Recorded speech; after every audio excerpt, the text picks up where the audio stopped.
Esta noche Ruth y yo vamos a hacer una proclamación del Salmo 94, versículos 12 al 13, tomada de la versión de la Biblia de las Américas, con ligeros cambios.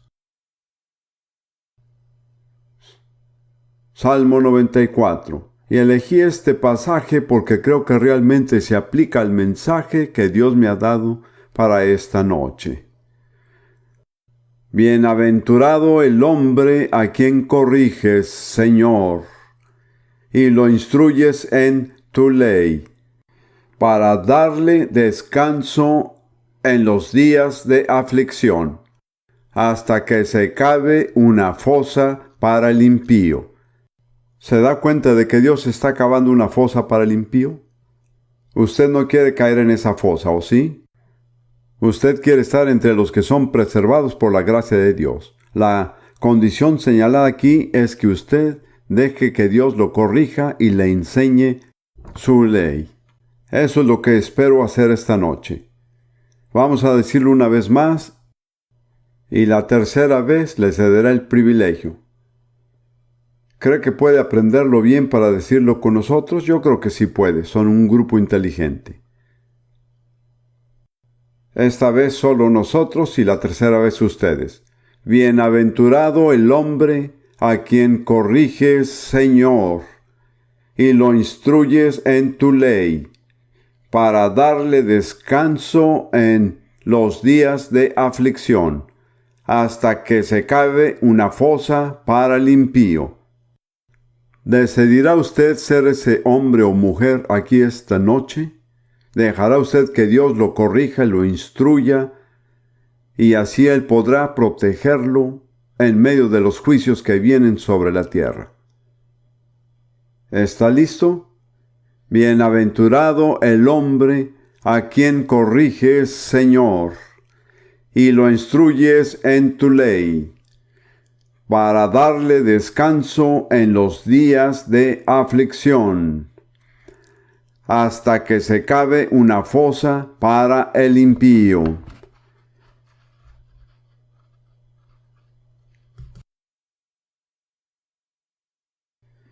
He estado vinculando al movimiento pentecostal durante 51 años y podría decir básicamente que lo he visto todo. En realidad nunca he visto a nadie colgando de los candelabros. Pero aparte de eso, creo que lo he visto todo. Agradezco a Dios por el movimiento pentecostal. Les debo mi conocimiento del nuevo nacimiento, del bautismo en el Espíritu Santo y de la sanidad divina.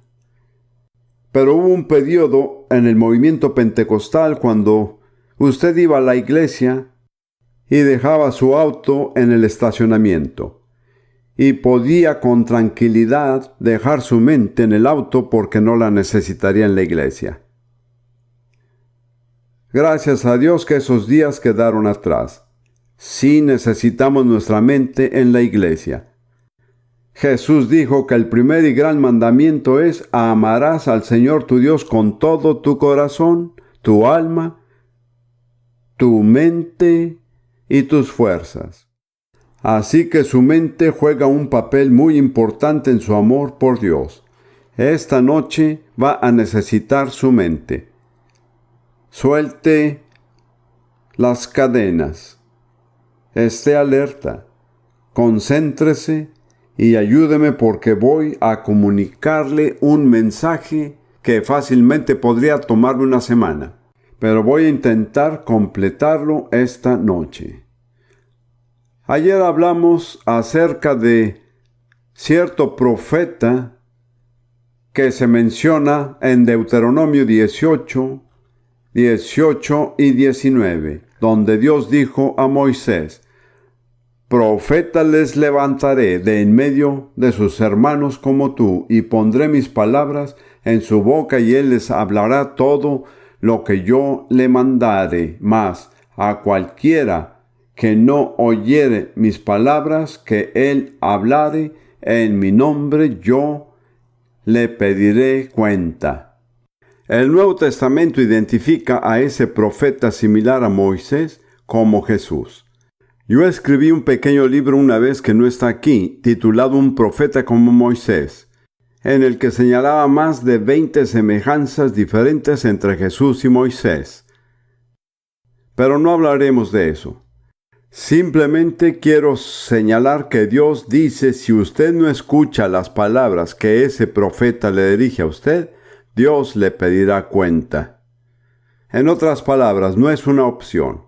Es importante para su bienestar espiritual. Hace muchos años, de hecho, yo sabía lo que era porque yo sabía dónde estaba.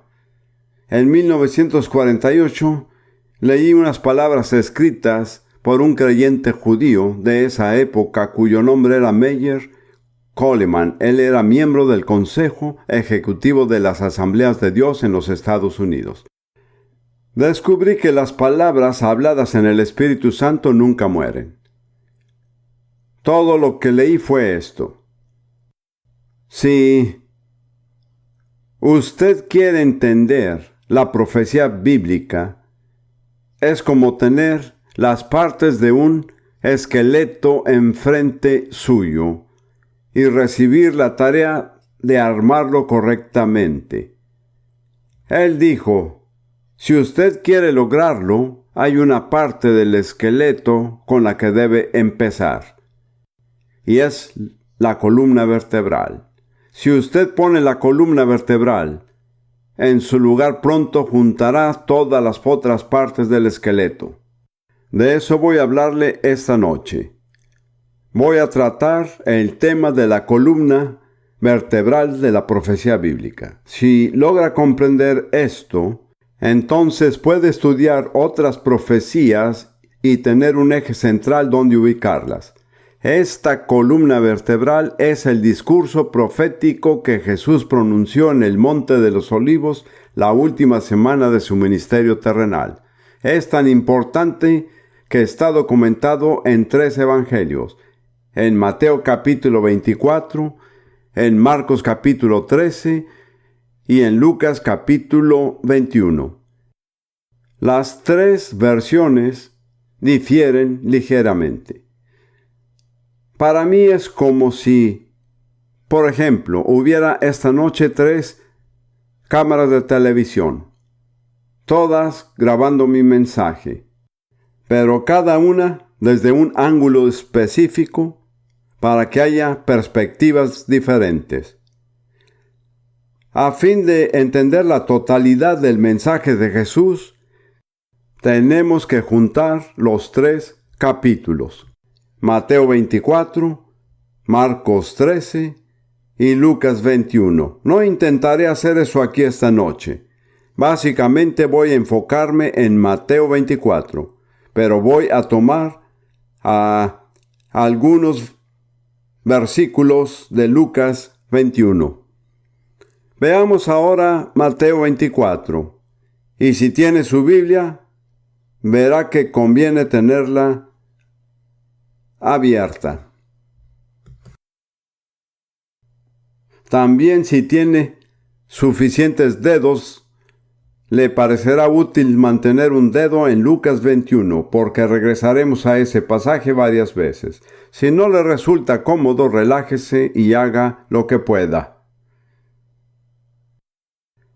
Mateo 24 empieza con una declaración que hizo Jesús a sus discípulos. Él estaba en el templo con ellos, y ellos al parecer trataban de impresionarlo con la imponente edificación y la obra artística del templo. El templo era el orgullo de la nación judía. Era una obra maestra de arquitectura, era el centro de su vida nacional y la señal de su relación singular con el único Dios verdadero. Imagínese entonces que los discípulos esperaban que Jesús quedara muy impresionado. Pero no fue así. De hecho, la respuesta que él dio debió ser para ellos como un golpe en el plexo solar.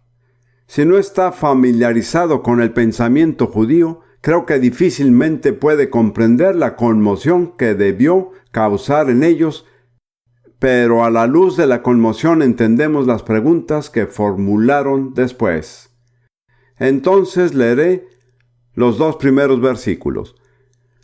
Cuando Jesús salió del templo y se iba, se acercaron sus discípulos para mostrarle los edificios del templo. Respondiendo él les dijo: ¿Veis todo esto? De cierto os digo que no quedará aquí piedra sobre piedra, que no sea derribada. En otras palabras, la edificación entera va a ser completamente destruida. No creo que podamos imaginar lo estupefactos que hayan sido los discípulos. ¿Cómo es posible que suceda tal cosa? Creo que en su mente concluyeron que si eso iba a suceder, ciertamente marcaría el fin del siglo. Entonces lanzaron 2 preguntas a Jesús relacionadas con esto. Jesús y los discípulos se dirigieron luego al oriente desde el área del templo, cruzando el valle de Kidrón, y subieron al monte de los Olivos. Me imagino que se sentaron en un lugar que conozco muy bien, y desde allí en realidad podían divisar los edificios del templo mientras él continuaba su discurso. Vamos a leer el versículo 3. Y estando él sentado en el monte de los Olivos, los discípulos se le acercaron aparte, diciendo: Dinos, ¿cuándo serán estas cosas? ¿Y qué señal habrá de tu venida y del fin del siglo? Como ve, al parecer concluyeron que si el templo iba a ser destruido, esto marcaría el fin del siglo. Ellos estaban equivocados, pero eso explica por qué preguntaron. Y observe que hicieron 2 preguntas. ¿Cuándo serán estas cosas? Es decir, la destrucción del templo. ¿Y cuál será la señal de tu venida, tu regreso y del fin del siglo? Jesús respondió ambas preguntas, pero las respuestas registradas no aparecen en los mismos evangelios. La respuesta a la primera pregunta, ¿cuándo será destruido el templo?, aparece en Lucas 21. Mantenga su dedo en Mateo 24 y vaya a Lucas 21. No voy a leer toda la introducción, pero en los versículos 20 al 24, Jesús responde la pregunta: ¿cuándo será destruido el templo? Históricamente sabemos que la respuesta es en el año 70 a.C., es decir, menos de una generación del tiempo en que Jesús hablaba. Esto es lo que dice: pero cuando viereis a Jerusalén rodeada de ejércitos, sabed entonces que su destrucción ha llegado. Entonces esa es la señal cuando el templo será destruido. Esto sucedió en el año 70 a.C. Los ejércitos romanos, bajo el mando de Trajano, sitiaron la ciudad de Jerusalén y se disponían a atacarla. Entonces Trajano fue elegido o nombrado emperador del Imperio Romano y tuvo que ir a Roma para asumir su cargo, de modo que temporalmente se levantó el sitio. Los ejércitos romanos se retiraron, pero bajo Tito, que era el pariente de Trajano, los ejércitos regresaron y volvieron a sitiar la ciudad. Y esta vez no levantaron el sitio hasta que toda la ciudad quedó destruida. Jesús dijo: cuando vean a Jerusalén rodeada de ejércitos, sabrán que su destrucción ha llegado. Luego, Él dijo: entonces los que estén en Judea huyan a los montes, y los que en medio de ella váyanse, y los que estén en los campos no entren en ella. Eso no habría sido posible a menos que el sitio hubiera sido levantado temporalmente. Y fue así como esos discípulos de Jesús en Jerusalén, que reconocieron a Jesús como profeta, estuvieron atentos a sus palabras, obedecieron lo que había dicho y aprovecharon la oportunidad para salir de Jerusalén y huir al oriente del Jordán, a un lugar en la ribera oriental del Jordán. y refugiarse allí. Quiero señalar cuán importante es prestar atención a las palabras proféticas de Jesús. Nuestra vida puede realmente depender de ello. Creo que estamos entrando en un período en el que eso volverá a ser cierto.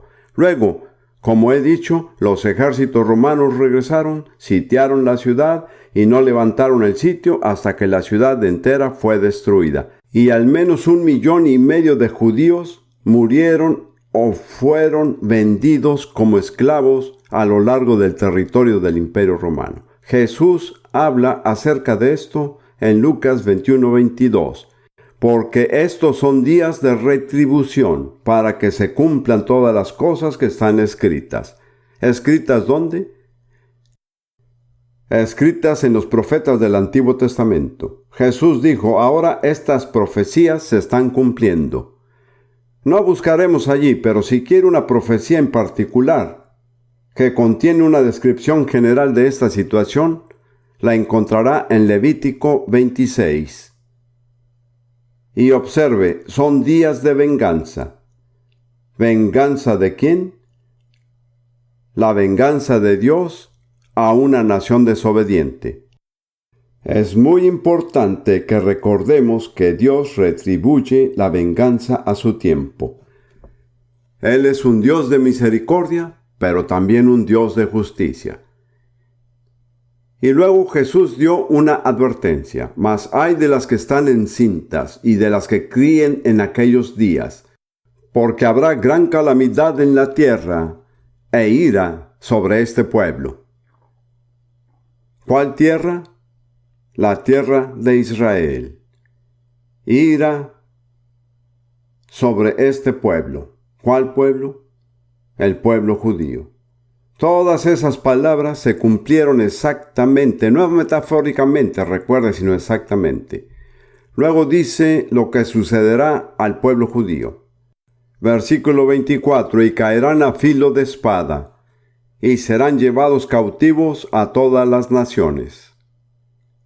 Y ellos fueron llevados cautivos en por lo menos 100 naciones. Y Jerusalén será hollada por los gentiles, hasta que los tiempos de los gentiles se cumplan. ¿Sabe qué quiere decir gentiles? Muchas personas no lo saben. Quiere decir aquellos que no son judíos. Los paganos son los que no son cristianos, pero gentiles son los que no son judíos. He tenido este problema porque en Alemania y en otros países solo tienen una palabra y hay que detenerse para explicarlo.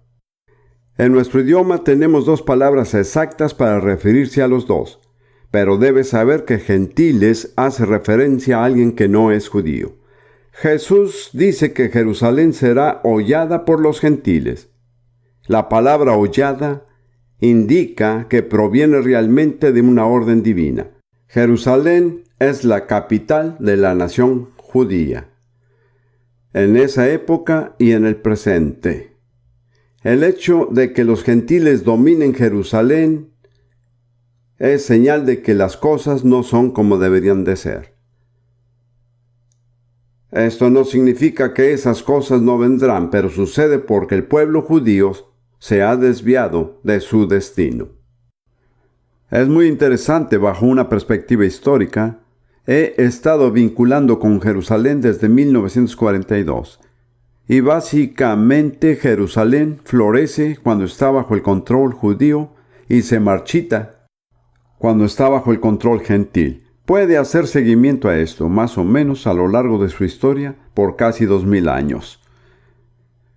Pero cada vez que se habla acerca del juicio de Dios sobre el pueblo judío y de la dispersión, siempre encontrará en la Biblia alguna palabra como hasta.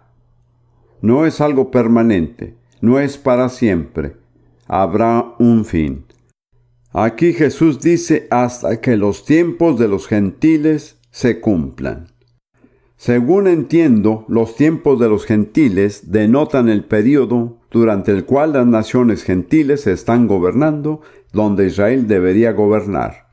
Si es así, empezó con Nabucodonosor. ¿Y siguió hasta cuándo? ¿Hasta cuándo? Bueno, en 1948 se creó un Estado judío después de casi 2000 años. Yo fui testigo presencial. Fue un milagro. Lo digo con todo el sentido del término.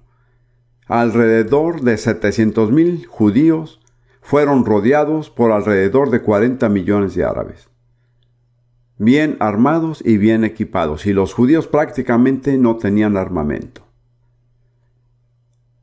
Aún así sobrevivió el Estado de Israel. ¿Por qué?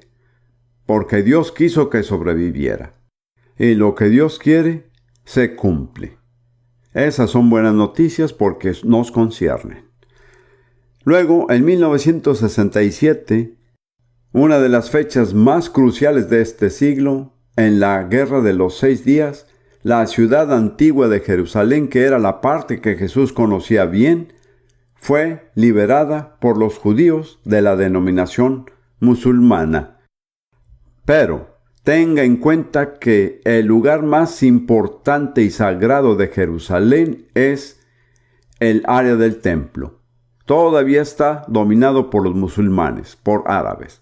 Esto es como si las manecillas del reloj estuvieran 1 minuto antes de la medianoche, pero no han llegado a la medianoche. Entonces Jesús continúa, y esto es muy importante. Inmediatamente después de esa declaración, en Lucas 21:25, entonces habrá señales en el sol, en la luna y las estrellas, y en la tierra angustia de las gentes, confundidas a causa del bramido del mar y de las olas, desfalleciendo los hombres por el temor y la expectación de las cosas que sobrevendrán en la tierra, porque las potencias de los cielos serán conmovidas. Entonces verán al Hijo del Hombre, que vendrá en una nube con poder y gran gloria. En otras palabras, la liberación de Jerusalén de la denominación gentil está muy cercana al regreso del Señor en gloria. Es una de las grandes señales de que estamos muy próximos al tiempo del regreso del Señor. Esa es la respuesta a la pregunta número 1. ¿Cuándo sucederán estas cosas? Y Jesús dio una respuesta clara, específica, profética, que ha sido completamente confirmada por la posterior. Ahora volveremos a Mateo 24 y examinaremos la siguiente pregunta.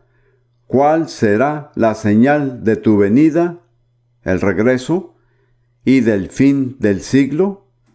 En las palabras que siguen, Jesús les dio una serie de señales en plural, pero pasan varios versículos antes de que lleguemos a la señal. Jesús sí dio una respuesta específica a una pregunta específica. ¿Cuál será la señal de tu regreso? En primer lugar, en los versículos 4 y 5, Jesús advierte a sus discípulos, eso nos incluye a usted y a mí, si somos discípulos, para que no sean engañados. Y si estudia la revelación de las Escrituras acerca de los últimos tiempos, el período que estamos viviendo, el peligro más grande que nos asedia es el engaño. Cualquiera que no esté en estado de vigilancia contra el engaño, en mi opinión, va a ser seguramente engañado, porque las advertencias contra el engaño son más frecuentes que cualquier otra cosa. Respondiendo Jesús les dijo, mirad que nadie os engañe, porque vendrán muchos en mi nombre, diciendo yo soy el Cristo, el Mesías, y a muchos engañarán. Tiene que tener presente, si no lo sabe, que Cristo viene de la palabra griega Christos, que corresponde a la palabra hebrea Mesías. Entonces, ya sea que digamos Mesías o Cristo, estamos diciendo el ungido. He visto que muchos cristianos no saben esto, y la mayoría de los judíos no tienen idea que cuando decimos Jesucristo estamos diciendo Jesús el Mesías. Ahora, nuevamente, las palabras de Jesús se han cumplido exactamente desde ese tiempo. Cerca de 40 falsos mesías se han presentado al pueblo judío. Todos ellos han sido acogidos por algunos. Uno de los más famosos fue Bar Kokhba en el año 130, que organizó una rebelión contra los ejércitos romanos. Al final fue derrotado y ejecutado. Otro fue Sabatot Spí en el siglo XVII, que afirmó ser un Mesías y guió a cientos de miles de judíos al área de Palestina. Fue capturado por los árabes y se convirtió al Islam. Pero cientos de miles de personas habían puesto su fe en él como Mesías. Eso fue en el año 1666. Y en ese tiempo la gente creía que de algún modo ese era un año mágico, que el número 1666 indicaba que algo muy emocionante o especial iba a suceder. Ahora, hay una tradición o actitud similar hacia el año 2000. Pienso que tenemos que ser cuidadosos porque no creo que Dios se guíe por el calendario gregoriano. Él tiene su propio calendario que está en la Biblia y Él nunca se ha salido de él. Así que alabado sea Dios por la idea de llevar el Evangelio a todas partes y a todos los pueblos para el año 2000, pero para mí no hay nada mágico en el año 2000. Bien, ahora, en la respuesta que Jesús da hay una palabra clave que debemos subrayar, y es la palabra entonces, que aparece 9 veces en el texto original. En otras palabras, lo que se nos presenta es una serie de eventos que se suceden uno tras otro. Entonces, entonces y entonces. Sigamos con Mateo 24, versículo 6. Y oiréis de guerras y rumores de guerras. Mirad que no os turbéis, porque es necesario que todo esto acontezca, pero aún no es el fin. Jesús dijo que a lo largo de este siglo, ciertos acontecimientos sucederán. Habrá guerras y rumores de guerras. Y sus palabras se han cumplido a la letra, pero Él dijo, no consideren que son necesariamente la señal del inminente fin del siglo. Luego, en el versículo 7 sigue con algo diferente que Él denomina los dolores de parto. Pero quiero señalar que en Lucas 21,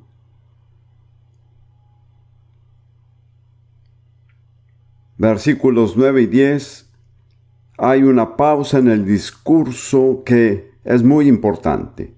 Entonces, si compara a Lucas 21, 9, 10, Jesús dijo, y cuando oigáis de guerras y de sediciones no os alarméis, porque es necesario que estas cosas acontezcan primero, pero el fin no será inmediatamente. Esa es la misma enseñanza.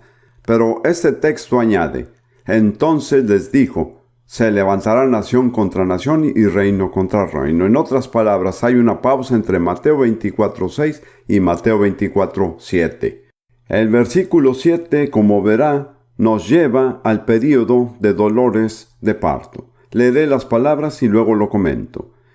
Porque se levantará nación contra nación y reino contra reino, y habrá pestes y hambres y terremotos en diferentes lugares. Y todo esto será principio de dolores de parto. Entonces, los dolores de parto empiezan en Mateo 24, versículo 7. Si hay dolores de parto es porque algo va a nacer. ¿Qué es lo que va a nacer? Mi respuesta es el reino de Dios sobre la tierra.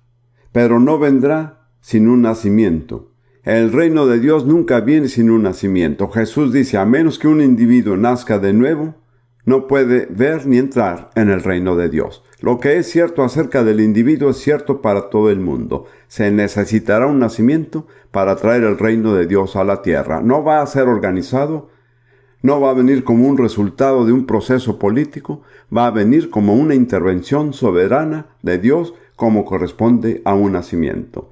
Pero todos sabemos que antes de un nacimiento hay dolores de parto. Yo nunca he participado en esta experiencia, pero uno entiende que no es muy agradable. Es un tiempo de presión, de dolor, un periodo en el que se podría decir: sáquenme de esto, terminemos con esto. Pero las personas lo toleran porque quieren al bebé. ¿Lo entiende? Si usted quiere un bebé, tiene que pasar por los dolores de parto, no hay otra manera. Así que nos vemos frente a la pregunta: ¿queremos tener al bebé? En otras palabras, ¿queremos que el reino de Dios venga a la tierra? Si es así, entonces seamos realistas y digamos que soportaremos los dolores de parto, porque no puede venir de ninguna otra forma. Jesús enumera los dolores de parto. Porque se levantará nación contra nación y reino contra reino. Y habrá pestes y hambres y terremotos en diferentes lugares. Ahora, algunos textos escriben pestilencias, pero la palabra aparece en la versión correspondiente en Lucas 21. Entonces está ahí. ¿Cuáles son los dolores de parto? Se levantará nación contra nación y reino contra reino. Yo diría que son grandes guerras mundiales. Y un hecho destacado del siglo XX es la primera vez que se utilizó la expresión guerra mundial. En este siglo han tenido lugar 2 guerras mundiales, una en 1914 y una en 1939. He sobrevivido a las 2. Pero antes de este siglo no era posible tener una guerra mundial porque los medios de transporte y de comunicación no lo permitían. La humanidad tiene que alcanzar ciertas condiciones a nivel mundial para poder tener una guerra mundial. Y creo que uno de los hechos más importantes de nuestro siglo es la guerra mundial. Nunca antes se usó esa frase en siglos anteriores. Ahora, las palabras que usa Jesús son de particular importancia en nuestro tiempo. Él dice que se levantará nación contra nación y reino contra reino. Tomemos primero reino contra reino y digamos, según entiendo, esto significa guerras políticas, guerras que se pelean para establecer un imperio, un dominio, algún tipo de poderío político. ¿Pero qué de nación contra nación? Para mí es extremadamente importante porque la palabra griega para nación es etnos, de la que se deriva la palabra étnico. Jesús dice que habrá guerras étnicas. Miremos nada más el mundo de hoy. ¿Y qué encontramos? En un lugar tras otro, guerras étnicas. Yugoslavia es un ejemplo particular, pero lejos de ser el único. Hay conflictos étnicos al interior de las naciones. Tomemos el caso de los Estados Unidos. Hay muchos grupos étnicos diversos a los que les resulta muy difícil convivir en paz. En otras palabras, la expresión etnicidad es una característica particular del fin del siglo. Y luego dice que habrá hambres. Se estima que 40 millones mueren cada año como resultado de la desnutrición y la inanición. Hambres y pestilencias. Y pestilencia siempre sigue al hambre porque la resistencia física del ser humano se quebranta por causa de la inanición. Y luego dice terremotos en varios lugares. Estadísticamente el número de terremotos está aumentando constantemente en los días en que vivimos. Luego Jesús dice que todos estos acontecimientos son el principio de dolores, no son el fin, no son el nacimiento, sino la evidencia de que el nacimiento se aproxima. Luego tenemos el primer entonces, en el versículo 9. Entonces os entregarán a tribulación, y os matarán, y seréis aborrecidos de todas las gentes por causa de mi nombre. Hay una pregunta importante aquí. ¿A quién se refiere Jesús cuando dice os? Le responderé, no es buena gramática. Os es ustedes. Se refiere a los cristianos. ¿Se ha hecho a la idea de que esto pase? Puede que diga que en Gran Bretaña no está sucediendo ni en los Estados Unidos. Pero en muchas partes del mundo eso ya está sucediendo. En China está sucediendo, en la Unión Soviética, está sucediendo en las naciones musulmanas y en otros lugares. Jesús dice que sucederá en todo el mundo. Quiero leer esto otra vez. Entonces os entregarán a tribulación y os matarán, y seréis aborrecidos de todas las gentes por causa de mi nombre. Estos son cristianos, personas que son odiadas por causa del nombre del Señor Jesús.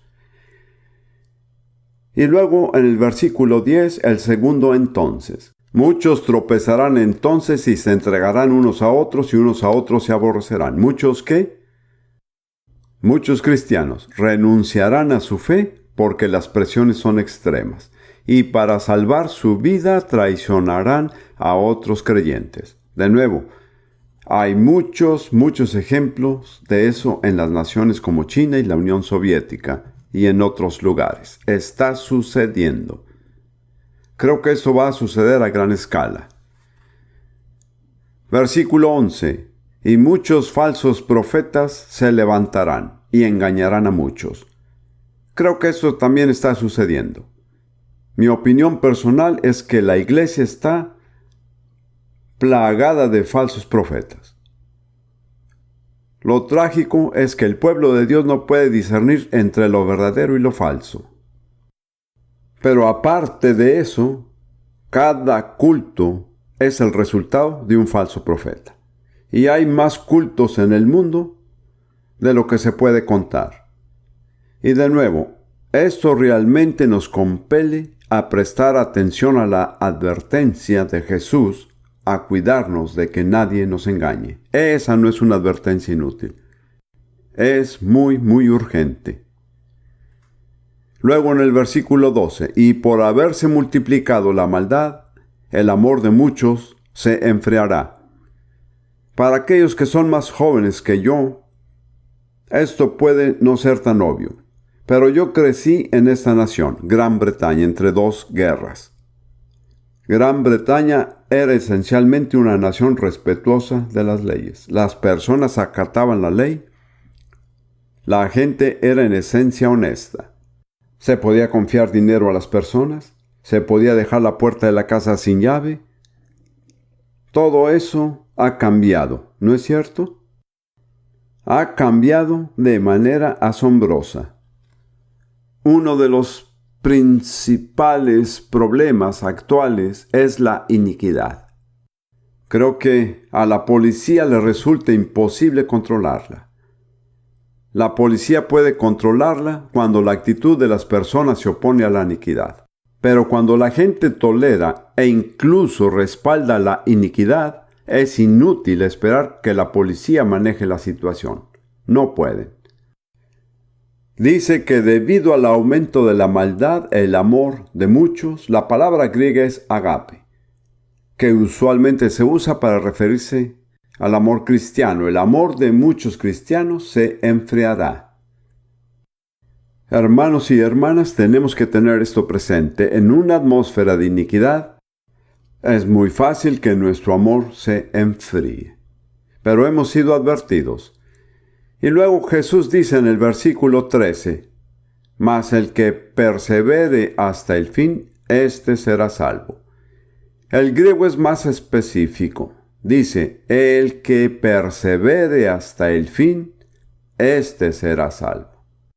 Entonces, si usted es salvo ahora, pero si quiere permanecer salvo, ¿qué tiene que hacer? Perseverar, así es. Jesús dijo en Lucas 21:19, con vuestra paciencia ganaréis vuestras almas. Pero esa no es una traducción muy clara. Con vuestra paciencia ganaréis vuestras almas. Ese es el precio que tiene que pagar por la salvación de su alma. paciencia. Como digo, ¿estás salvo ahora? ¿Serás salvo en 10 años? Si quedan 10 años, lo cual es discutible. Eso depende, si persevera. El que persevere hasta el fin, éste será salvo. Jesús ha presentado muchas señales, plural, pero no ha dado la señal. Pero en el versículo 14, Él revela la señal específica. La pregunta era, ¿cuál será la señal del fin del siglo? El versículo 14 presenta una respuesta específica. Y será predicado este evangelio del reino en todo el mundo para testimonio a todas las naciones, y entonces, este es el tercer entonces vendrá el fin. ¿Cuál es la señal de que el fin se aproxima? La predicación del evangelio del reino, no alguna versión de hombres diluida, sino la predicación del evangelio del reino en todo el mundo, como testimonio a todas las naciones. Entonces sabemos lo que hará falta para finalizar el siglo. No quedamos en incertidumbre ni a merced de nuestras preguntas, sino que tenemos la respuesta. Mantenga su dedo en Mateo y si puede encontrarlo, busque segunda de Pedro capítulo 3, versículos 11 y 12. Permítame tomar nada más un pasaje. Segunda de Pedro 3, 11, 12. Puesto que estas cosas han de ser destruidas de esta manera, eso es todo lo que consideramos permanente y estable, será destruido. ¿Qué clase de personas no debéis ser vosotros en santa conducta y en piedad? Esta es una pregunta muy importante. ¿Qué clase de personas debemos de ser? Y enseguida, Pedro da parte de la respuesta. Él dice, esperando y apresurando la venida del día de Dios. Ayer señalé que Hebreos 9:28 dice que Jesús regresará con salvación para quienes estén esperando con anhelo su venida. Esa es la parte de la espera. Pero aquí Pedro habla además acerca de apresurar la venida del día de Dios. ¿Cómo podemos apresurar la venida del día de Dios? La respuesta es muy sencilla. Proclamando el evangelio del reino en todas las naciones. Ahora, si usted quiere que nazca el bebé, hará lo que sea para apresurar el nacimiento. Hay algo en lo que todos podemos participar, y es la proclamación del evangelio del reino a todas las naciones. Cuando hacemos eso, estamos apresurando la venida del día de Dios. Pero si fallamos en esto, no la estamos apresurando, la estamos demorando. Esa es una tremenda responsabilidad. Me aventuraría a decir que todos aquí esta noche pertenecen a una de estas dos categorías. O usted la está apresurando o la está demorando. ¿Qué tiene que hacer para demorarla? La respuesta es hacer nada. Con eso basta. Hacer nada no se considera por lo general un pecado. Pero en Mateo 25, el siguiente capítulo de Mateo, Jesús habla acerca de 3 clases de personas a quienes Dios rechazó completamente. La primera clase fueron las 5 vírgenes insensatas, que no tomaron aceite. La segunda fue el siervo infiel que enterró su talento. La tercera clase de personas fueron las naciones cabras que no manifestaron amor a los judíos. Yo me pregunté una vez, ¿qué tenían en común estas personas que les llevó a ser rechazadas? Encontré una respuesta sencilla. ¿Qué hicieron?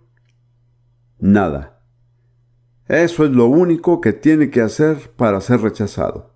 Nada. Es muy claro. No hay un solo ejemplo, sino 3 ejemplos diferentes. Yo oro esta noche por aquellos que me escuchan. Tomen la decisión de comprometerse de alguna manera con la proclamación del Evangelio del Reino a todas las naciones. Eso no significa que tenga que ser misionero, predicador o evangelista. Puede ser un intercesor, puede ofrendar dinero. Hay muchas maneras diferentes, pero si no está participando en nada,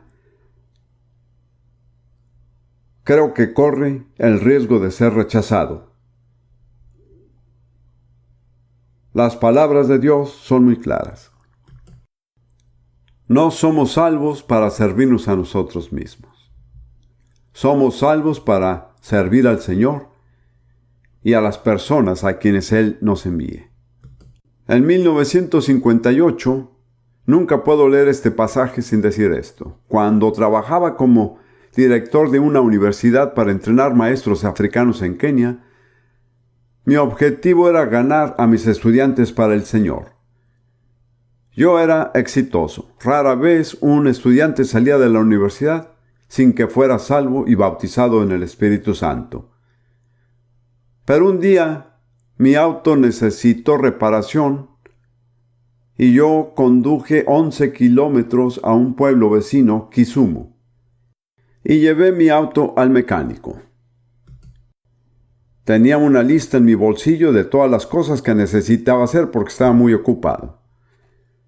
Pero cuando salí de la estación de servicio sentí que el Señor me dijo: no solo tu auto necesita aceite y engrase, tú también necesitas aceite y engrase. Entonces dejé mi programa ese día, caminé a la orilla del lago Victoria, que está a pocos pasos de Kisumu. Me senté en un lugar bellísimo, desde donde contemplaba las tranquilas aguas del lago. Saqué mi Nuevo Testamento de bolsillo y lo abrí sin ningún plan específico de lectura. Mis ojos se detuvieron en Mateo 24:14, este Evangelio del Reino, etc. Fue como si esas palabras quedaran estampadas en el cielo en letras de oro y se reflejaran en las aguas del lago. Me pareció que Dios me dijo: esta es la prioridad número 1 de mi pueblo. Pensé de nuevo en lo que hacía y dije: Señor, busco servirte y ayudar a las personas. Pero mi vida no está completamente en línea con tu prioridad. Te pido que me cambies y que cambies mi vida. Dios tomó 20 años para responder plenamente esa oración. Pero en 1978, cuando Ruth y yo estábamos casados, Dios nos lanzó a un ministerio que no habíamos planeado y que ahora alcanza prácticamente a todas las naciones con la palabra de Dios. Proveemos materiales para líderes en más de 120 naciones.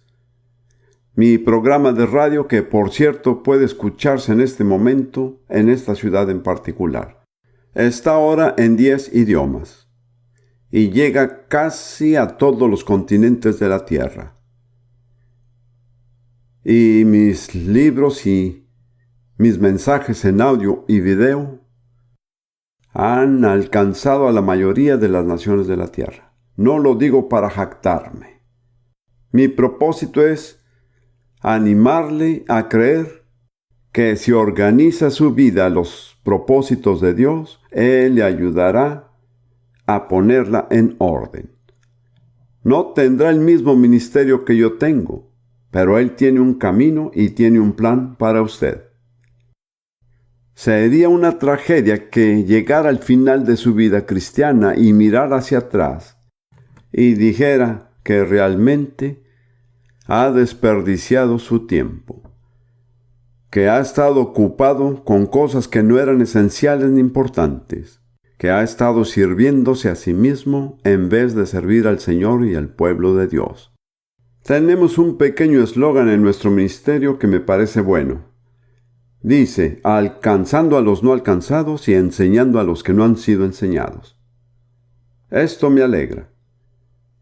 Pienso que es la maravillosa gracia de Dios que Él nos ha guiado a esto, porque creo que se conforma completamente a los propósitos revelados de Dios para su pueblo. Quiero dejarle eso para que medite en ello. Ahora regresemos a Mateo 24. Sigamos adelante porque se nos está yendo el tiempo. Desde el versículo 14 hasta el versículo 15 hay un cambio dramático, porque el versículo 14 habla de todas las naciones y de todo el mundo. Y el versículo 15 y los siguientes se enfocan en una diminuta franja de territorio al oriente del Mediterráneo, la tierra de Israel y la ciudad de Jerusalén. Entonces hay un giro dramático aquí en el enfoque de Dios. Mantenga su dedo ahí y permítame dirigirlo a Romanos 11, versículos 25 y 26. Estas palabras están escritas a los creyentes como la mayoría de nosotros. Pablo dice, porque no quiero, hermanos, que ignoréis este misterio. Y casi siempre que Pablo dice no quiero que ignoréis, nos damos cuenta de que el pueblo de Dios sigue ignorando hasta hoy. Es increíble. Porque no quiero, hermanos, que ignoréis este misterio, para que no seas arrogantes o presuntuosos en cuanto a vosotros mismos. ¿Y cuál es ese misterio? Que ha acontecido a Israel endurecimiento en parte. ¿Cuál es la siguiente palabra? ¿Ve lo que he dicho? Siempre está esa palabra, pero eso solo durará hasta que se complete el número de gentiles. Entonces no es para siempre, sino hasta que Dios haya reunido en todas las naciones a los que Él ha escogido y designado para la salvación. Entonces dice, y entonces todo Israel será salvo.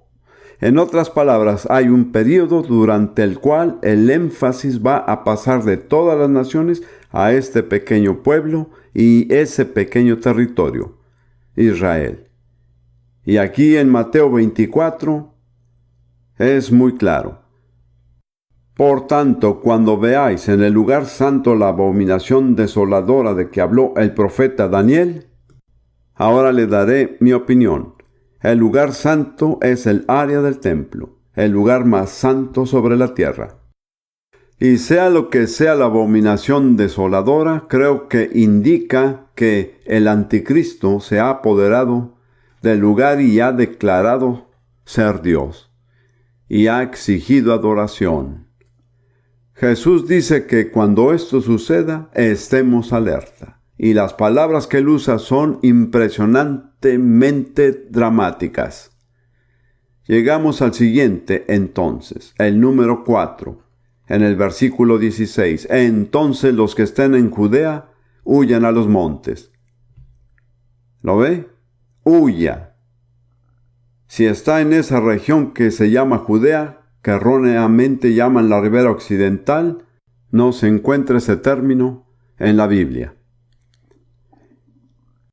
El que esté en la azotea no descienda para tomar algo de su casa. Sabrá que en esa parte del mundo muchas casas tienen techos planos y escaleras exteriores que conducen directamente a la azotea. Jesús dice que si usted está en la azotea, pase lo que pase, vaya directo a la escalera exterior y huya, ni quiere intentar entrar en su casa. Difícilmente hubiera podido expresar de manera más dramática la urgencia de la situación. Versículo 18. Y el que esté en el campo no vuelva atrás para tomar su capa. Si alguien está fuera en el campo en su camisa de manga, no tendrá tiempo para regresar a su casa y tomar su chamarra. Tiene que salir corriendo.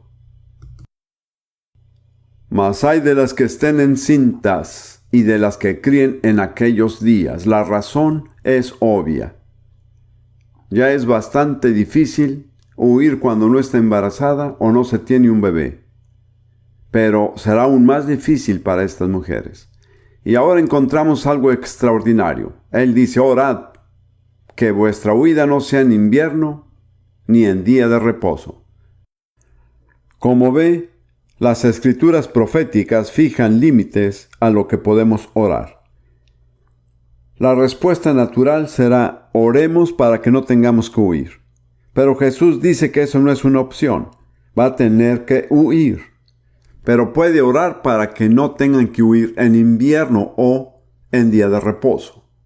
Ve lo importante que es conocer las escrituras proféticas, porque muchos cristianos están orando por cosas que están fuera de los límites. No pueden suceder porque la palabra de Dios dice que no sucederán. Escuché acerca de un predicador que dijo que si oramos con suficiente fervor, tal vez la batalla de Armagedón no suceda. Eso es una tontería. La Biblia dice que va a suceder. Es inútil orar para que no ocurra, pero dentro de los límites que Dios ha fijado podemos orar la oración correcta y no equivocada. Dentro de estos límites, la oración correcta es orar para que no tengamos que huir. Este es el pueblo judío, recuerde. En invierno. Por supuesto, el invierno es duro. Tampoco el día de reposo. ¿Por qué no en día de reposo? Yo viví en lo que era Palestina bajo el mandato británico. Daba igual que fuera sábado o domingo. Pero hoy día, bajo el gobierno judío, el día de reposo es un día especial y la mayoría de las personas no viajan en día de reposo. Por eso, si un gran número de personas saliera de repente de viaje en día de reposo, sería muy visible. Eso acarrea muchas consecuencias. En otras palabras, Jesús da por hecho que en ese tiempo Israel habrá sido restaurado como Estado y la ley del día de reposo estará en vigor. Sigamos. Versículo 21, y este es el quinto entonces. Y es un entonces muy solemne. Porque habrá entonces gran tribulación, cual no la ha habido desde el principio del mundo hasta ahora, ni la habrá. Entonces, en ese punto, viene lo que los comentaristas bíblicos llaman la gran tribulación. Un periodo de angustia y sufrimiento sin precedentes en la historia humana. Y nunca sucederá algo semejante. Quienes pasamos por el holocausto, tenemos que detenernos y considerar qué puede suceder que sea mucho más peor que el holocausto. Cuando 6 millones de judíos y otras personas perecieron en las más horrendas circunstancias. Pero en Jeremías 30,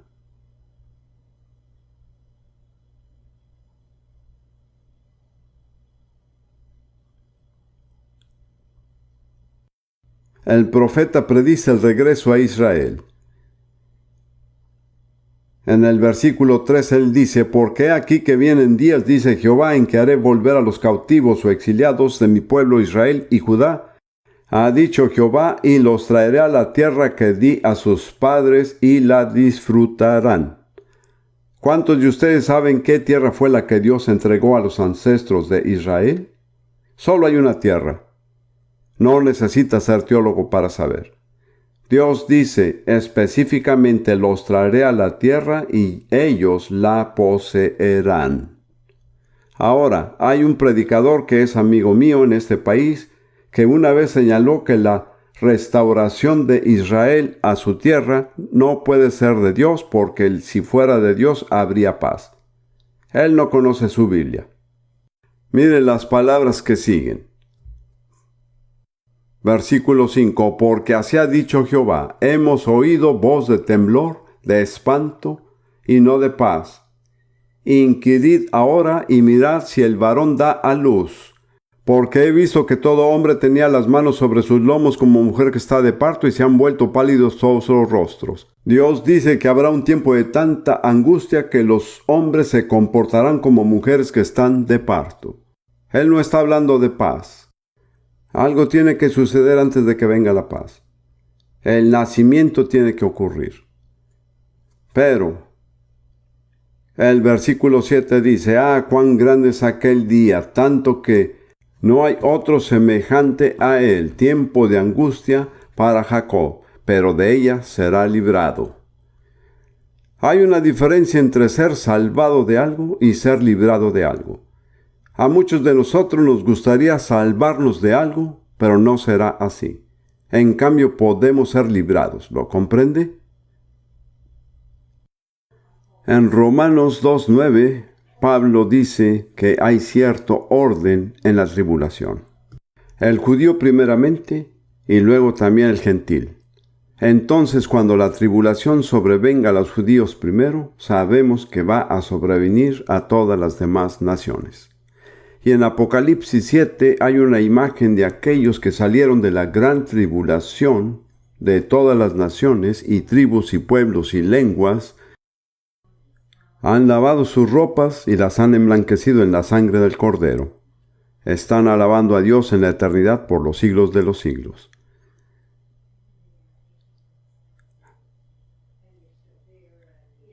Ahora volvamos a Mateo 24:23. El sexto entonces. Entonces, si alguno os dijere, mirad, aquí está el Cristo o el Mesías, o mirad, allí está, no lo creáis. En tiempos de dificultad, las personas siempre empiezan a buscar un Mesías. Es un hecho de la historia de la humanidad. Pero Jesús dice, tengan cuidado de ser engañados. Versículo 24, porque se levantarán falsos cristos y falsos profetas y harán grandes señales y prodigios, de tal manera que engañarán, si fuere posible, aún a los escogidos. Aunque estos hagan grandes señales y prodigios, son falsos. Uno de los grandes peligros del movimiento carismático es que damos por hecho automáticamente que cualquiera que hace milagros y prodigios trae un mensaje de Dios. No necesariamente. Satanás puede producir señales y prodigios. Los falsos profetas y los falsos mesías pueden realizar señales y prodigios. Tenemos que examinarlos a la luz de la palabra de Dios. Tenemos que examinar su fruto. Jesús dijo que por sus frutos los conoceremos, no por sus señales y sus maravillas. ¿Ve cuán relevante es todo esto? Espero que pueda verlo. Versículo 25. Jesús dice, ya os lo he dicho antes. En otras palabras, cuando suceda, no pueden decir al Señor, Señor, no me lo advertiste, porque Él dice, ya se los he dicho. Versículo 26, así que si os dijeren, mirad está en el desierto, no salgáis, o mirad está en los aposentos, no lo creáis. En otras palabras, no hay venida secreta del Señor. Donde esté el cadáver, allí se juntarán los buitres. ¿Cuántos han visto buitres? No se ven mucho en Gran Bretaña. Tal vez en Oriente Medio o en África. Los buitres son muy significativos. Recuerdo haberlos visto primero en el desierto de Egipto. En medio de un cielo azul y sin nubes había una pequeña mancha y era un buitre planeando. Después de un rato llegó otro buitre y empezaron a dar vueltas, bajando cada vez más y más. Se reunieron 4 o 5, buitres dando vuelta, bajando más y más. Cuando ve eso, ¿qué sucede? Que algo está muriendo allá abajo. Jesús dijo, cuando vean todos los buitres, sabrán que allí hay un cadáver. Creo que es el cadáver de nuestra presente civilización. Está muriendo. Y los buitres, toda clase de maldad, secta, culto y fuerza, están girando alrededor. Jesús dice, eso demuestra que la muerte se aproxima. Versículo 29, esto es muy importante. Inmediatamente después de la tribulación de aquellos días, el sol se oscurecerá y la luna no dará su resplandor y las estrellas caerán del cielo y las potencias de los cielos serán conmovidas. En otras palabras, algo cósmico va a suceder. Algo que sacudirá no solo la tierra, sino el cosmos. Versículo 30, el séptimo entonces. Entonces aparecerá la señal del Hijo del Hombre en el cielo. Y entonces, el octavo entonces, lamentarán todas las tribus de la tierra y verán al Hijo del Hombre viniendo sobre las nubes del cielo con poder y gran gloria. Ese es el clímax.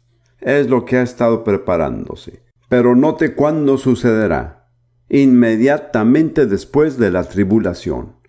En otras palabras, el suceso principal que precede el regreso de Jesús es la tribulación. Por eso he dicho que no creo que la iglesia va a apoderarse del mundo y presentárselo a Jesús. Por el contrario, creo que la situación en el mundo será peor que en cualquier momento de la historia humana. En ese momento es cuando Jesús viene. Por eso necesitamos perseverar. Porque hay algo que tendremos que soportar. Cuando usted viaja en avión y se enciende la señal de abroches el cinturón, ¿qué le dice eso? Que habrá turbulencia. Todos estos pasajes son como una gran señal que dice abróchense el cinturón. Y tome la determinación y diga, Señor, no voy a darme por vencido, no voy a ceder, sin importar lo que pase. No te negaré. No renunciaré a mi fe. Si es preciso, ganaré la salvación de mi alma con mi paciencia. Pero mi alma es preciosa. No la sacrificaré por ningún otro afán.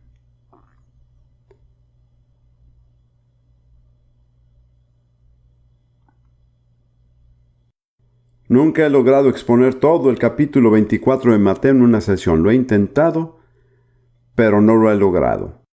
Vamos a tener que dejarlo. Sin embargo, quiero señalar 2 puntos en Lucas 21, que está relacionado con esto. Lucas 21. A propósito, ¿se alegra usted porque Jesús va a volver? Bueno, solo comuniqué su fe.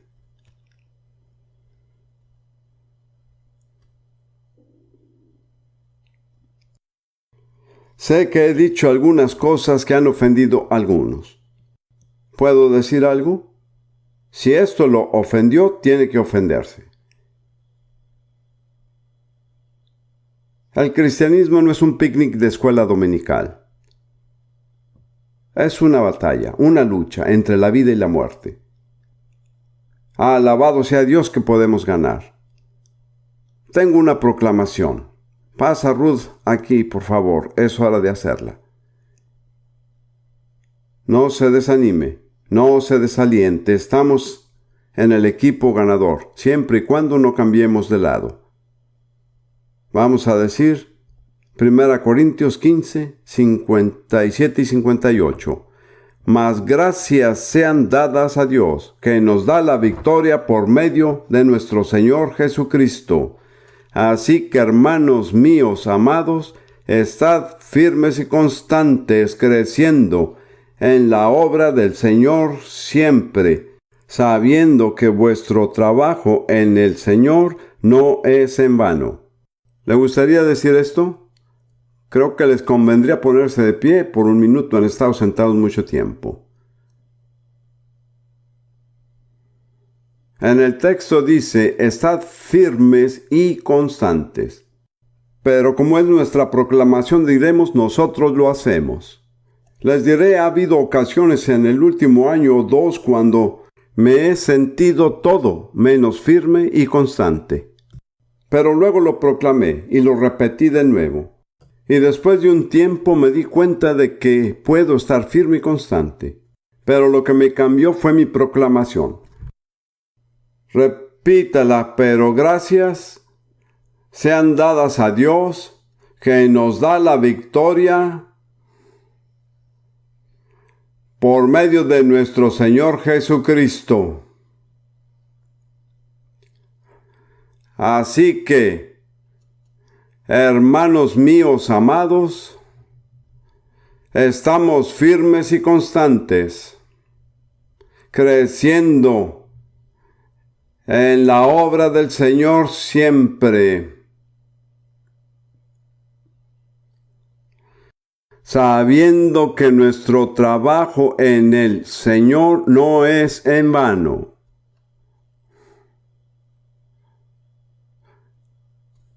Alabado sea Dios. Creo que puedo terminar. Para terminar,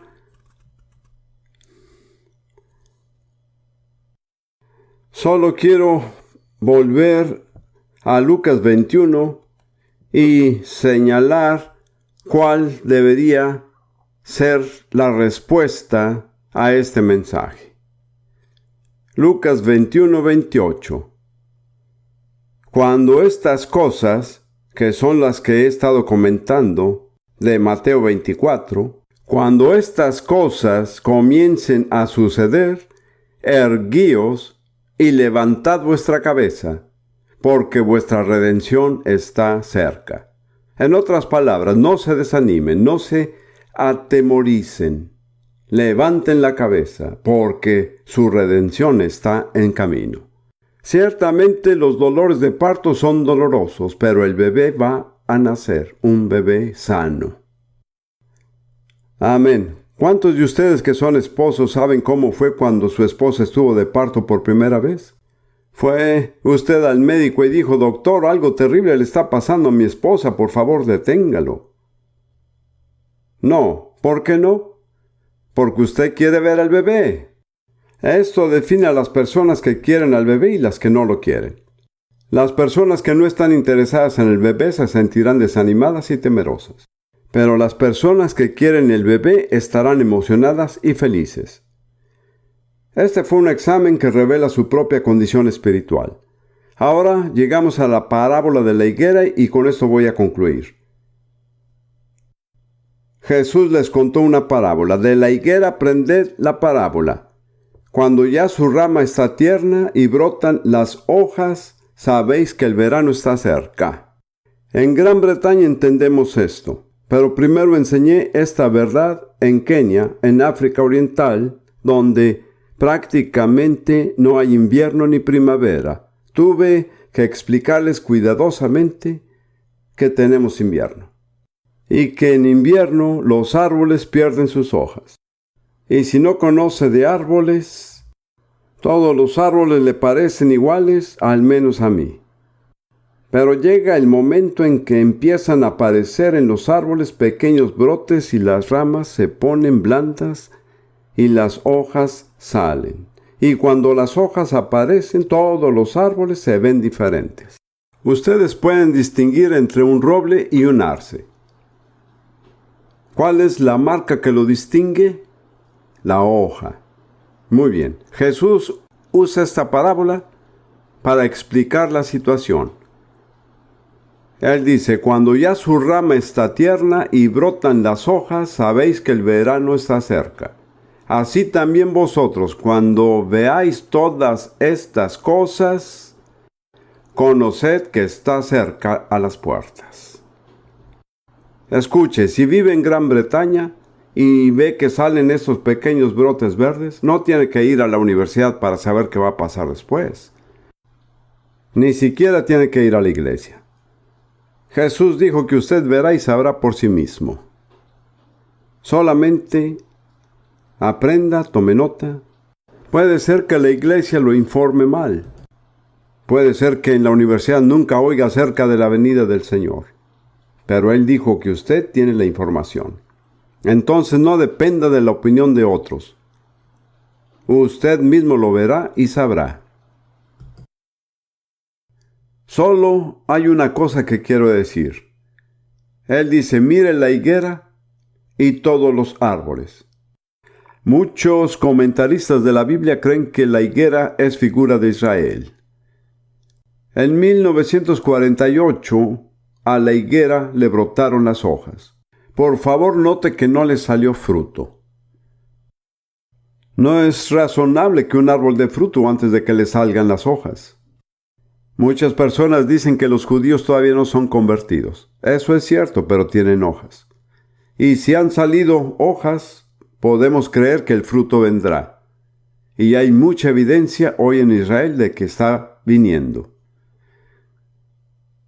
Pero Jesús dijo: miren la higuera y todos los árboles. Es muy gráfico para mí por los años que pasé en África Oriental. Como ve, descubrí que para despertar el interés de mis estudiantes en la Biblia tenía que mostrarles que era el libro de actualidad. Y en ese tiempo, alrededor de 1960, había una palabra en suajili que estaba en los labios de todo el mundo, en Kenia, en Tanzania, en Uganda. Era uhuru. ¿Sabe qué significa uhuru? Libertad, independencia. Ellos estaban muy emocionados. Yo dije a mis estudiantes, escuchen, Dios tiene un orden. En 1948, a la higuera le brotan hojas. Ahora, a todos los árboles sobre la tierra les brotan hojas. Esta es la reacción contra el colonialismo. Es la fuerza del nacionalismo. Solo en África al menos 50 nuevas naciones han surgido desde 1948. ¿Qué decían? Decían, somos un pueblo independiente, tenemos nuestra propia cultura, nos vestimos de cierta manera, usamos nuestro propio lenguaje, queremos ser un pueblo aparte. No queremos ser gobernados por alguien con otro color de piel. ¿Qué es eso? Árboles a los que les brotan hojas. Esto se ha cumplido exactamente desde 1948 hasta el presente. Jesús dijo, miren los árboles, porque cuando les brotan hojas, saben que el verano se acerca. Y el verano es la estación de la cosecha. Yo le digo esta noche que la hora de la cosecha se acerca. El pasaje dice que un hijo que duerme durante la cosecha es un hijo que avergüenza a su padre. Entonces, ¿es usted un hijo o hija que duerme en la cosecha? No ha visto las señales.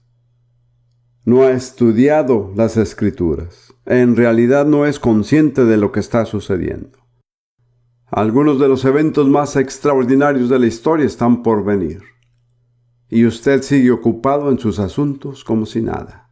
Cada domingo a la iglesia, estudio bíblico los miércoles, el picnic de la iglesia en la mejor temporada del año.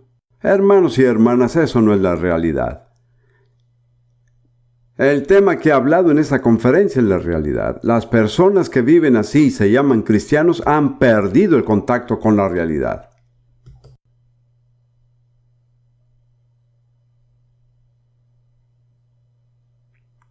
Anoche algunos de ustedes se pusieron de pie y oraron dispuestos a ser transformados. Quiero ir un paso más allá esta noche. Quiero ayudarle a alinearse con el programa de Dios.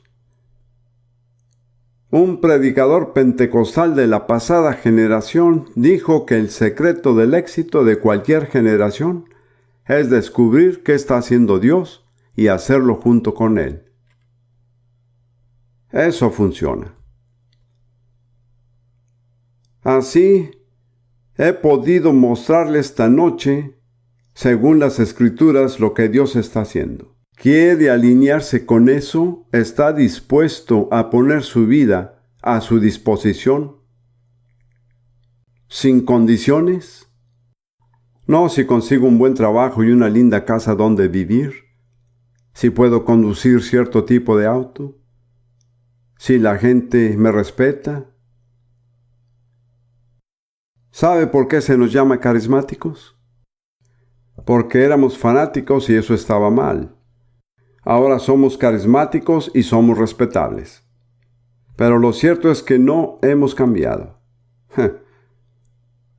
Las personas que realmente aman a Dios y lo sirven de todo corazón difícilmente son respetables. ¿Cree que a Dios le impresionan las opiniones del mundo?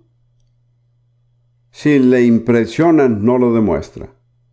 El hombre que preparó el camino para Jesús, Juan el Bautista, fue ejecutado por el capricho de una jovencita que bailaba medio desnuda y que pidió su cabeza en una bandeja para mostrarla a la gente.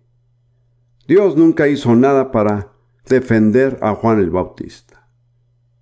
Y luego, un poco más adelante, Jesús, el Hijo de Dios, murió en sufrimiento y vergüenza en una cruz, desnudo, despreciado. Esa fue la última imagen que tuvo el mundo de Jesús. Dios nunca ha hecho algo para corregir esa impresión. Él solo revela a Jesús, quien es Él realmente, a testigos escogidos de antemano. A Dios no le impresiona el mundo. Estaba predicando un domingo de Pascua hace unos años y llegué al pasaje de Gálatas 6:14.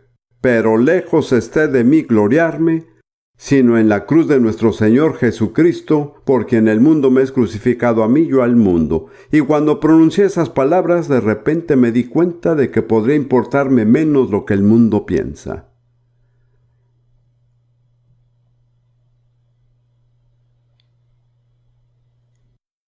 Llegará un día de ajustes. Hubo un misionero en China en el último siglo trabajando con la misión interior de China y que era un hombre talentoso y educado. A alguien le dijo: «Oiga, ¿por qué vive usted aquí en relativa pobreza, sin reconocimiento, en una situación dura y pesada? ¿Por qué?». Su respuesta fue: «Porque yo creo en la resurrección». Eso lo cambia todo. ¿Cree usted realmente que habrá una resurrección de los justos? ¿Es su deseo y su meta ser parte de la resurrección? Pablo dijo: «Prosigo a la meta, al premio del supremo llamamiento de Dios en Cristo Jesús». No que lo haya alcanzado ya, ni que sea perfecto, pero dice: «Quiero tener parte en la resurrección». Permítame decirle en términos teológicos que el cielo no es nuestro destino. Es un lugar cómodo y de descanso, pero nuestro destino es la resurrección. Porque cuando vamos al cielo, nuestro espíritu está allí y nuestro cuerpo aún descomponiéndose en la tierra. Pero Jesús murió para redimir el espíritu, alma y cuerpo. Su victoria no es completa hasta que sea demostrada en la resurrección, cuando tengamos un cuerpo como el suyo. Esa es mi aspiración. Doy gracias porque si muero y estoy en el Señor, iré al cielo. Pero ese no es mi destino final. De una u otra manera, poder experimentar la resurrección de entre los muertos, de la manera que sea, cueste lo que cueste, sea lo que sea que tenga que hacer, allí es donde quiero terminar. Ahora, algunos de ustedes aquí han creído lo que he dicho esta noche, pero de cierto es que no está comprendiendo con la prioridad de Dios. La prioridad de Dios es que este evangelio del reino sea proclamado en todo el mundo como testimonio a todas las naciones, y entonces vendrá el fin. Usted puede dar la misma respuesta que yo di en 1958. Puede decir con sinceridad a Dios: «Señor, reconozco que mi vida no está completamente alineada con tus prioridades, pero estoy dispuesto a que me cambies. Quiero ponerme a tu disposición y permitir que tú cambies las circunstancias de mi vida de tal modo que tus prioridades sean mis prioridades. Estoy a tu disposición». Para mí es casi increíble, pero Ruth y yo nos congregamos ahora en una iglesia anglicana en Jerusalén. Cuando pienso en todo lo que he dicho acerca de los anglicanos, siento vergüenza, me arrepiento. Es una iglesia hermosa. Tenemos allí la adoración más hermosa que hayamos tenido en cualquier iglesia. Hay un coro y yo solo me sé la primera línea, pero dice: «Heme aquí, estoy a tu entera disposición». ¿Conoce ese coro? Si realmente quiere decirle eso a Dios, y por favor no responda por emoción o por otras personas. Siento que no sería justo que yo no le diera la oportunidad de responder. Si está dispuesto a decir a Dios a la luz de lo que le he enseñado, heme aquí, estoy a tu entera disposición. Eso es todo lo que tiene que decir. Alguien dijo que solo hay un tipo de habilidad que Dios pide: disponibilidad. Así que medite y considere por un momento en su vida ahí donde está. ¿Está satisfecho? ¿Está cumpliendo el propósito para el cual Dios lo creó? Gracias a Dios por los que están cumpliendo, y seguro hay muchos aquí. Pero si no es así, ¿por qué quedar excluido? No hay necesidad de esto. Ahora, si el Espíritu Santo lo está moviendo y usted realmente está de acuerdo con lo que he predicado y le gustaría declarar a Dios esta noche: heme aquí, estoy a tu entera disposición. Si me envías a Tanzania, yo iré, y recuerde que hay muchos lugares peores que Tanzania. Pruebe Pakistán. ¿Estaría de acuerdo? Incluso Pakistán y Azerbaiyán. ¿Quién sabe dónde? O incluso algún trabajo aburrido en una oficina. Trabajar para un ministerio que está alcanzando a las naciones. Está enteramente disponible para Dios. Si lo está y nunca lo ha declarado antes a Dios, si quiere decirlo, entonces póngase de pie allí donde está. Heme aquí, estoy a tu entera disposición. Hermano Don, venga conmigo, por favor. Oh, veo su emoción. Creo que habrá un gran avivamiento en Gran Bretaña. Creo que algunos de ustedes podrían ser instrumentos que traigan avivamiento. Gracias, Señor. Amén.